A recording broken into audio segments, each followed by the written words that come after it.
valuing a veterinary practice, valuing a vet. It's an interesting segment, the veterinary sector, because there's been quite a bit of M&A activity from private equity funds and also listed veterinary companies, what we call consolidators, buying small clinics. So what I was going to do, I was going to go through 4 or 5 key components on valuing a veterinary practice. Firstly, just a bit about the industry. Secondly, valuation inputs. Thirdly, I was going to talk about Apium, which is one of the big listed companies over here. Fourthly, about some other acquirers internationally. And then finally, I've got a litigation, a case matter about a valuation of a veterinary practice. So just in terms of the industry, I think there's a couple of reasons why it's attractive, because practices offer stable, fairly reliable cash flows, and private equity firms, investors like that. And also the industry, the sector's been growing, particularly with COVID.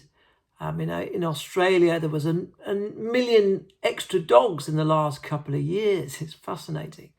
And pet ownership is about 70% in Australia. So it's a big industry. There's a lot of customers, a lot of clients out there. In terms of the inputs, with any valuation, the key 3 inputs are revenue growth, and your margins, your operating expenses, your cost of sales.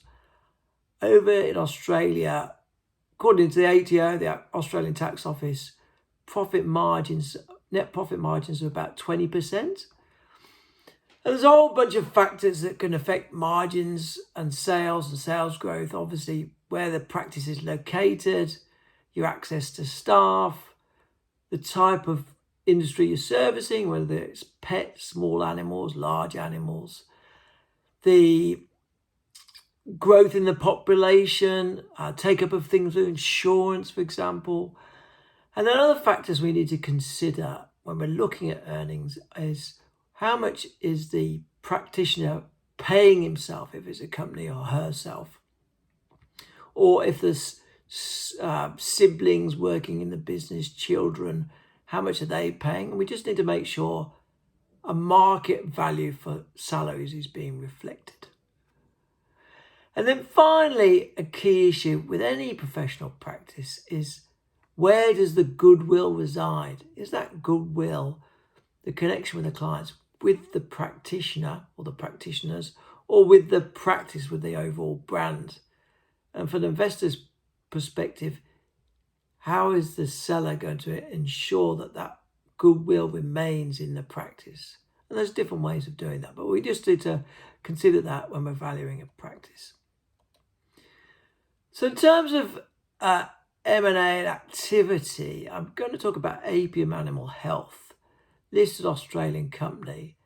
And they announced about 12 months ago, they want to grow revenue, double revenue, from 150 million to 300 million. And they're doing that through organic growth, but also mainly through acquisitions. So they've made 6 acquisitions in the last 12 months.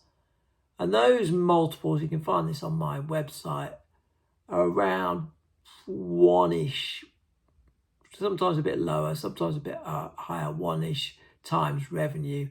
And the EBITDA multiples are fairly high, around the 6 times mark, fairly high. And one of the reasons for that might be because those clinics that are being acquired are growing, the income's growing, that increases multiples. But also Apium, because it's a listed company, will have a much lower cost of capital than a private investor. And quite feasibly will have some synergies, marketing synergies, cost of sales synergies, so they can improve their margins. So there's a number of reasons why individual clinics might be worth more to Apium or other listed companies than to, say, other private investors. And then that means they might be prepared to pay a bit more. Not necessarily. They don't want to give potential of value away. But that's one reason why multiples may be higher than perhaps we see from mum and dad investors. And then just some quick examples of other acquirers. We've got Green Cross here in Australia. That was acquired by TPG, which is a private equity firm. Vet Partners. Overseas, UK, we've got CVC Group, Pets at Home Group.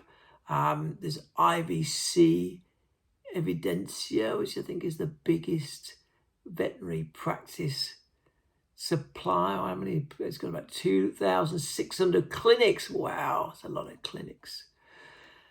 And we had a look, Lotus Amity, we looked at multiples, transaction multiples in the last sort of 10 years, 10 years. And those are about 3 to 5.5 times EBIT. That's sort of 3 to 5.5. And that on the revenue side is 0.7 to 2. So it gives you an idea roughly on multiples. But you've got to be careful with those multiples because, like I was saying before, they can reflect growth, and you've got to be wary of how that multiple is being applied, what earnings base. And then the last thing I was going to say on valuing a veterinary practice was refer to this litigation matter, Wild and Wild family court matter 2007. And it's an interesting case.